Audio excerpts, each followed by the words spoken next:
Visakha steel plant లో నిరసనలు మిన్నంటాయి. ఆదివారం అర్ధరాత్రి వరకు ఆందోళనకారులు ఉక్కు అడ్మిన్ భవనం ముందు ఆందోళన చేశారు. ఉక్కు పరిశ్రమ క్వార్టర్ కి విద్యుత్ ఛార్జీల పెంపు తగదంటూ నినాదాలు చేశారు. హెచ్ఆర్ఏ తొలగింపుపై కార్మికులు, ఉద్యోగులు తీవ్ర ఆగ్రహం వ్యక్తం చేశారు. ఈ సందర్భంగా ఒక మహిళా ఉద్యోగి సొమ్మసిల్లి పడిపోవడంతో ఉక్కు హాస్పిటల్ కి తరలించారు.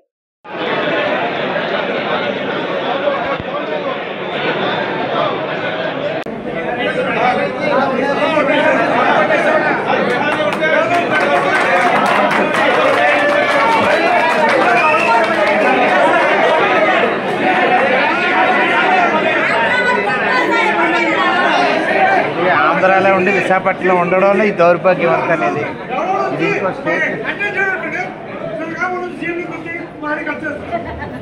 చెప్తున్నారు. మేము కార్మికుల జోడికి వస్తే ఉద్యమం తీవ్రం చేస్తాం అని మేనేజ్మెంట్ హెచ్చరిస్తూ ఉన్నారు. చెట్ట పోయింది, హెచ్చరించారు, ప్యాంట్ పోయింది, రోడ్డు మీద ఏమీ లేదు. ఇప్పటికీ హెచ్చరికలుగా జారీ చేస్తున్నాం తప్ప రాజకీయ పరంగా బయట చేసినవి కాదు సార్. ప్యాంట్ పరంగా ఎంప్లాయీస్ ఉద్యమాన్ని మేనేజ్మెంట్ మీద ఎలా తిరుగుబాటు చేస్తున్నారు.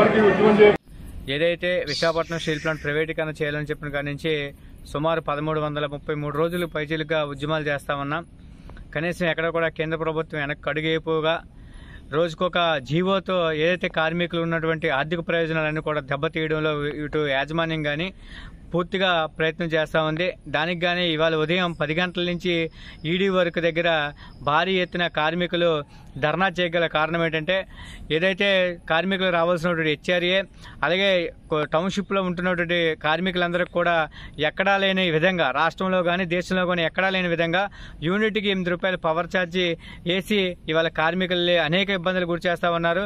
ముఖ్యంగా 2007 నుంచి 2019 వరకు జాయిన్ అయినటువంటి యువ కార్మికులందరూ కూడా ఇబ్బందులకు గురవుతున్నా సరే ఈ స్టీల్ ప్లాంట్ కోసం రేయనక పగలనక కష్టపడి పనిచేస్తా ఉన్నాం. దానికి గానే 1/1/2017 నుంచి జరగవలసినటువంటి ఏజ్ రివిజన్ ఇప్పటి వరకు చేయకుండా మిగతా రావాల్సినటువంటి బాకీలు ఏమి చెల్లించకుండా ఉన్నటువంటి వాటిల్లోనే రోజుకో కోత విధిస్తూ ఇవాళ కార్మికుల్ని ఇబ్బంది గురి చేస్తూ ఉంది. ఎక్కడా కూడా దేశంలో ఎక్కడా లేని విధంగా ఒక్కొక్క కార్మికుడికి 30 నుంచి 40 వేల వరకు కరెంటు బిల్లు ఛార్జీలు వసూలు చేసి ఈ మంత్లో అందరికీ కూడా కటింగ్ చూపించడం జరిగింది.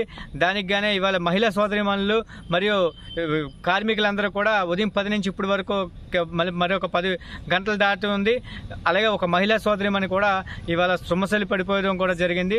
దయచేసి యాజమాన్యం తక్షణమే దీనిపై ఒక క్లారిటీ ఇచ్చి ఏదైతే పెంచినటువంటి విద్యుత్ ఛార్జీలని అలాగే హెచ్ఆర్ఏని పునరుద్ధరించాలని చెప్పి డిమాండ్ చేస్తా ఉన్నాం.